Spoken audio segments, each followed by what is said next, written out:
Hi guys, good morning. This is Ken. Ituturo ko sa inyo ngayon kung paano mag-invest or maglagay ng pondo dito sa unbest.com.ua. So marami kasing gusto mag-join, hindi naman nila alam kung paano yung step by step. Ngayon ituturo ko sa inyo kung paano maglagay ng pondo dito sa UNBest. So ito siguro madali na maintindihan kasi kahit paano Pinoy version. Okay. Then, ang una mong gagawin as a newbie, so bawat button dito may mga laman yan. Okay? Punta tayo dito sa, una natin gagawin dito kay Money Management.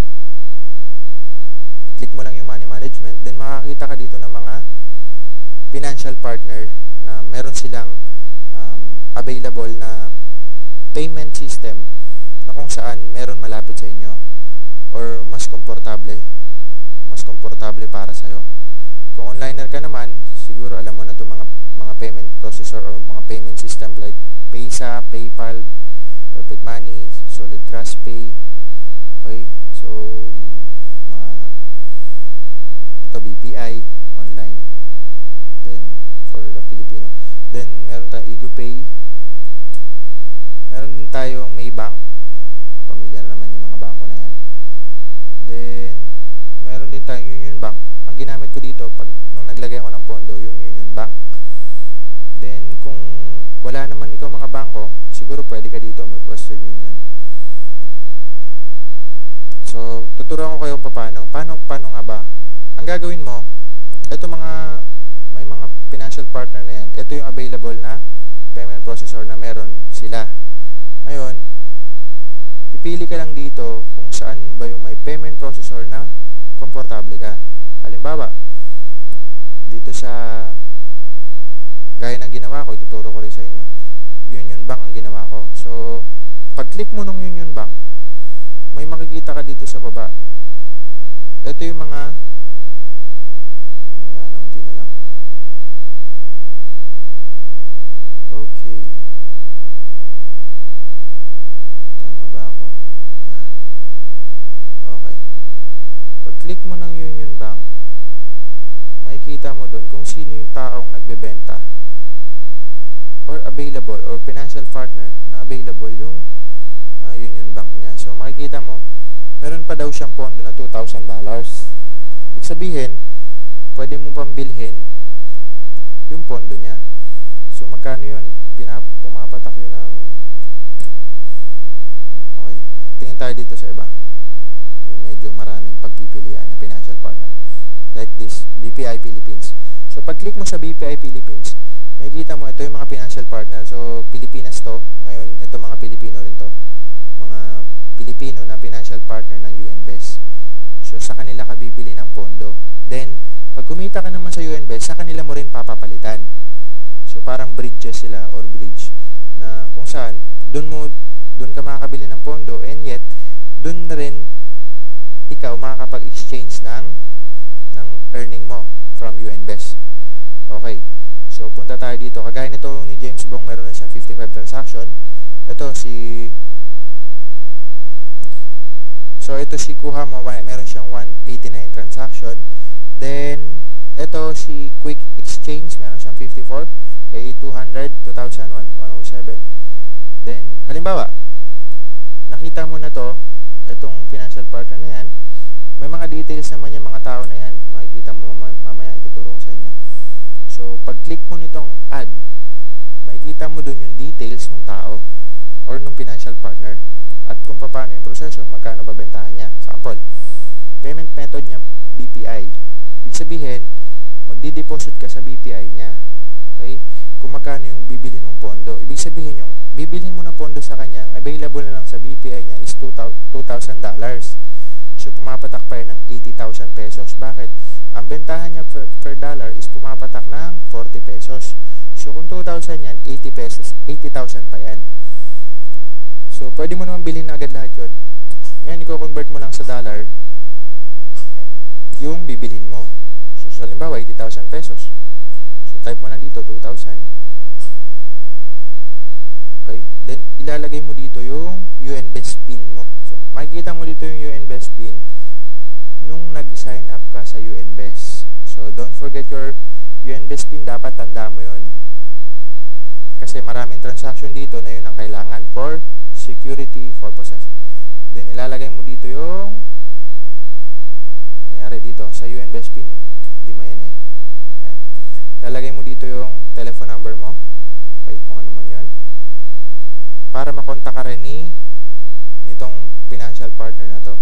Kasi pag online niya, okay, makikita niya doon na yung message mo na bibili ka. So, kung may number naman siya dito, makakontak mo siya. Okay. Then, kagaya niyan, pag naka-blue yan or naka-green, ibig sabihin naka-online siya, pwede mo siyang i-chat online. By the way, marami namang online support yung UNBEST. Marami dito mga member or mga admin, pwede ka magtanong sa kanila kung ano yung proseso may mga proseso kang hindi maintindihan. Okay. Kunyari, nakabili ka na ng funds. Once na natapos yung transaction yun, yung financial partner, magkakaroon ka na ng balance dito.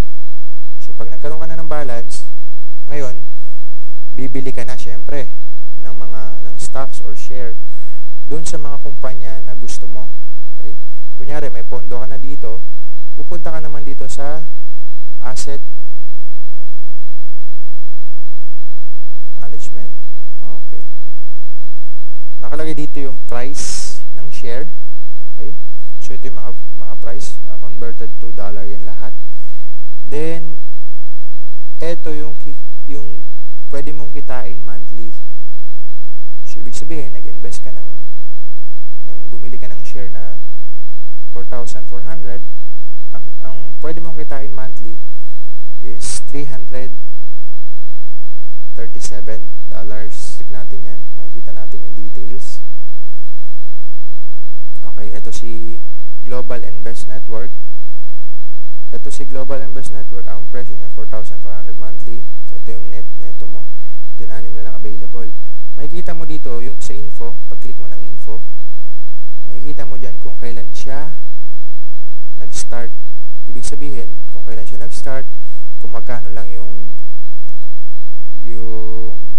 price ng share niya before, at mapagkukumpara mo kung magkano yung price ng ano niya ngayon. So, browse lang natin pa. Punta dito sa baba. Okay, ito lang. Ito. Medyo mahaba kasi company ito eh. So, nag-start siya ng 1,700. Sobrang laki. Ay, sobrang liit lang before ang starting ng kanyang price ng share. So, close natin yan. Hanap tayo ng medyo maganda i-present.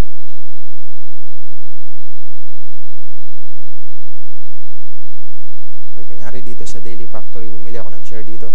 Wow, nasa 17 pa lang ngayon. Dati, nung nag-start ako, nung nakarang 18, ang price niya nasa $68 lang. Pero kung titingnan natin ngayon, ito yung mga company, medyo angat lang natin unti. Click natin tong Daily Factory. Okay. So, nandito na tayo ngayon sa Daily Factory. Ang presyo ng share niya is ngayon nasa $70.97. So, ang monthly mo nasa $10 pa din. So, mga 6 to 7 months, bawi mo na yung capital mo.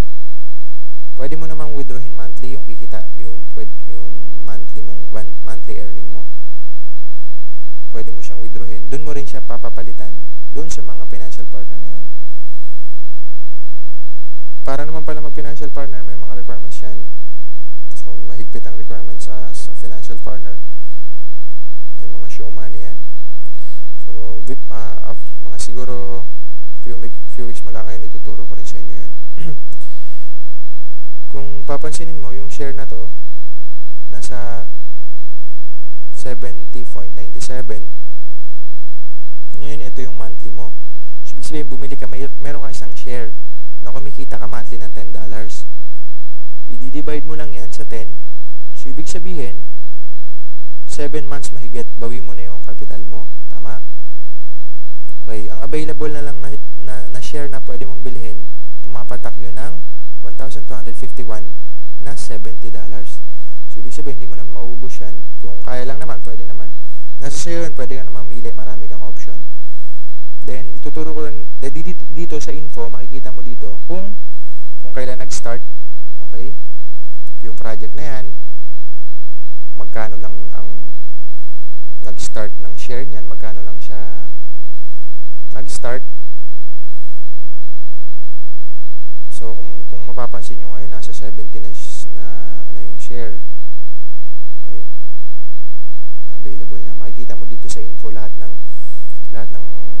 details ng company. Paano tumatakbo yung negosyo, okay? Saan ba linalagay yung pera. So, ito yung status ng company o Daily Factory na yun. Region of business, nasa Ukraine siya. Daily Factory, 9 years na yung negosyo na yun. So, investment period, 2 years. Okay. Amount needed, nasa $1,000 lang. Monthly earning, 200. Okay. So, nag-start lang before, yung share niya is 63. Bakit ba naging 70 yun? Okay, ituturo ko sa inyo paano siya naging ganon. Close lang natin to. Balik tayo doon. Okay. Kunyari, may funds ka or pondo sa account mo. Diba kanina, tinuro ko sa inyo kung paano bumili. Ngayon, kunyari, may pondo ka na. Mag-i-start ka. Then, i-click mo dito. Okay? Dito kasi sa side na to, yung mga bumili ng share. So, ito sila. Ito naman yung mga nagbenta ng share. Ibig sabihin, kung nainip ka na, kumita ka na, sabihin mo 2 months, after nun, gusto mo nang kunin yung pera mo, ibibenta mo yung share mo. Okay? So, kung nagbenta ka ng share mo, kagaya ng ngayon, ito si Magmen, binenta niya yung share niya, 70.97. Ilan yun? 3. Ngayon, kung ikaw naman yung tao na bibili ka ng share, syempre, kiklik mo lang yung invest now. Then, makikita mo dito kung magbebenta ka ba. Syempre, kung halimbawa may pondo ka na, gusto mo na maging pera yung funds mo na kinikita mo monthly, isi-sell mo lang. Tama? Ngayon, kung gusto mo mapunta dito, syempre, kasi may mga, maraming member na nagbebenta din. So, para mapunta doon, babaan mo syempre yung presyo mo. Eh, kung ang bili mo ngayon, nasa 70.97 lang. Syempre, bibenta mo rin yun ng, yun talagang kikita ka, pwede mong ibenta ng 72, 71, or kung urgent ka na gusto mong mabili ka agad yung funds mo, ibenta mo ng kadikit dito para mabibili agad siya. Okay? So, kung halimbawa naman bibili ka, tatype mo lang dyan. Itatype mo lang dito yung 3. So, 3 yung available niya na ang halaga, bawat isa is $70.97. Kung mapapansin nyo dati, ang presyo ng share is nasa 63 lang, tama? Based doon sa nakita natin sa info. Pero ngayon, umabot na siya ng 70. Dahil, yung mga nagbebenta or bumibili, kasi ito, pahaba lang ng pahaba yan eh.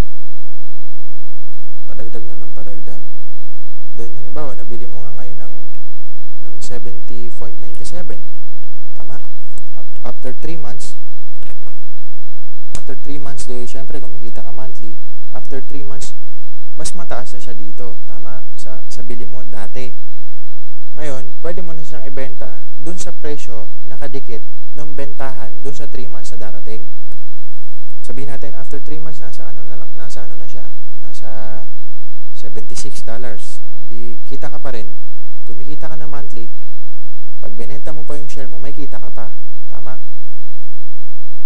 So, kung halimbawa, hindi lang 3 share bibilhin mo, dito kasi ang available nung presyo na 70.97, 3 lang. So, pag-click mo ng buy, after no, may process yan, hanggang sa mababawasan yung ganito mo, yung balance mo. Pero kung halimbawa marami ka naman pera, hindi lang 3 share ang gusto mo sabihin natin na 10, di sino ba yung sumunod? Type mo ulit dito yung 4 or 4. Okay? Ang presyo naman nun, syempre babaguhin mo na. Ito na yung kasunod. Ayan. Talagyan mo ng lamang kasi siya ng cents, 1 cents. 0.8, then buy ulit. So, 7 na. Kasi binili mo na yung 3 na yan. Dito, si Yang Kai, yun Kal pala, yung Kai. Then, meron din siyang 8 share na binibenta. Ang presyo na naman niya, 71. So, type mo lang dito kung ilan yung share na bibilhin mo ulit. Okay. Then, pag nakabili ka na ng share, makikita mo yun dito sa account management. Makikita mo dyan kung ano yung mga transaction mo. Okay, dito mo yun makikita sa account activity.